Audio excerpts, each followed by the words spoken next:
Deutéronome, chapitre 2. Nous nous tournâmes, et nous partîmes pour le désert, par le chemin de la mer Rouge, comme l'Éternel me l'avait ordonné. Nous suivîmes longtemps les contours de la montagne de Séhir.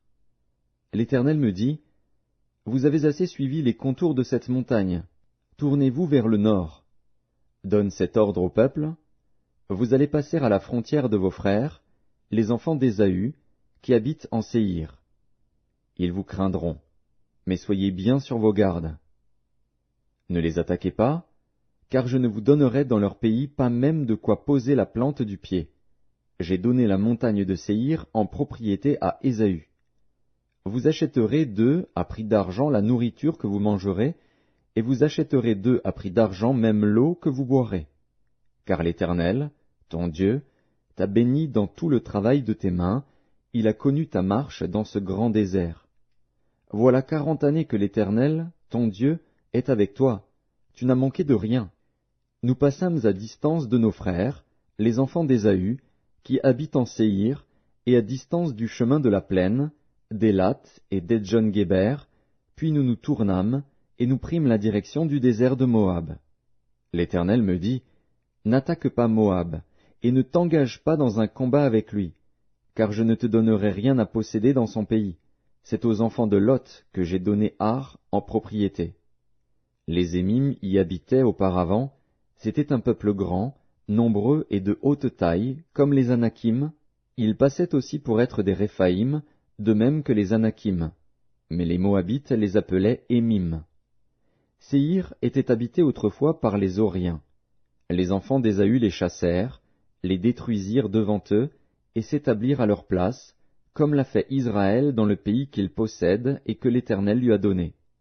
Maintenant levez-vous, et passez le torrent de Zéred. Nous passâmes le torrent de Zéred.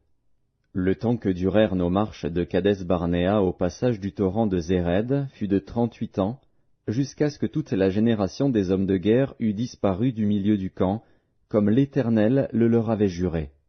La main de l'Éternel fut aussi sur eux pour les détruire du milieu du camp, jusqu'à ce qu'ils eussent disparu. Lorsque tous les hommes de guerre eurent disparu par la mort du milieu du peuple, l'Éternel me parla, et dit, « Tu passeras aujourd'hui la frontière de Moab, à Ar, et tu approcheras des enfants d'Ammon.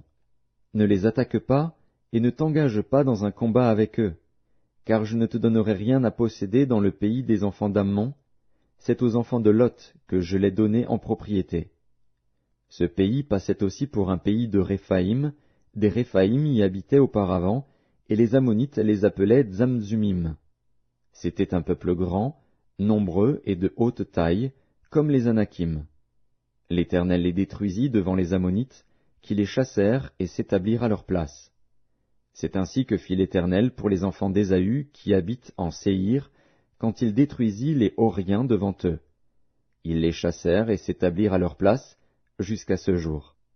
Les Aviens, qui habitaient dans des villages jusqu'à Gaza, furent détruits par les Caphtorim, sortis de Caphtor, qui s'établirent à leur place. Levez-vous, partez, et passez le torrent de l'Arnon. Vois, je livre entre tes mains Sihon, roi de Hesbon, l'Amoréen et son pays. Commence la conquête, fais-lui la guerre. Je vais répandre dès aujourd'hui la frayeur et la crainte de toi sur tous les peuples qui sont sous le ciel, et, au bruit de ta renommée, ils trembleront et seront saisis d'angoisse à cause de toi.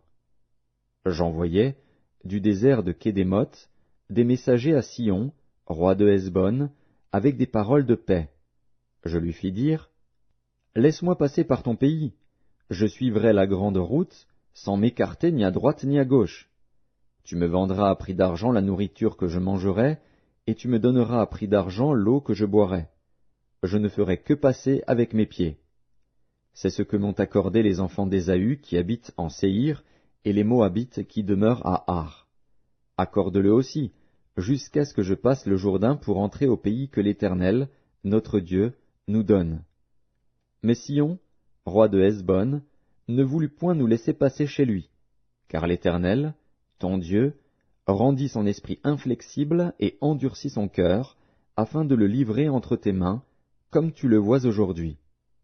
L'Éternel me dit, « Vois, je te livre dès maintenant Sion et son pays. Sion sortit à notre rencontre, avec tout son peuple, pour nous combattre à Jahath. L'Éternel, notre Dieu, nous le livra, et nous le bâtîmes, lui et ses fils, et tout son peuple.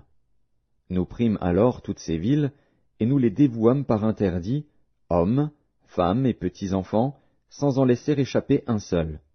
Seulement, nous pillâmes pour nous le bétail et le butin des villes que nous avions prises. Depuis Aroër, sur les bords du torrent de l'Arnon, et la ville qui est dans la vallée, jusqu'à Galaad, il n'y eut pas de ville trop forte pour nous. L'Éternel, notre Dieu, nous livra tout. Mais tu n'approchas point du pays des enfants d'Ammon, de tous les bords du torrent de Jabbok, des villes de la montagne, de tous les lieux que l'Éternel, notre Dieu, t'avait défendu d'attaquer.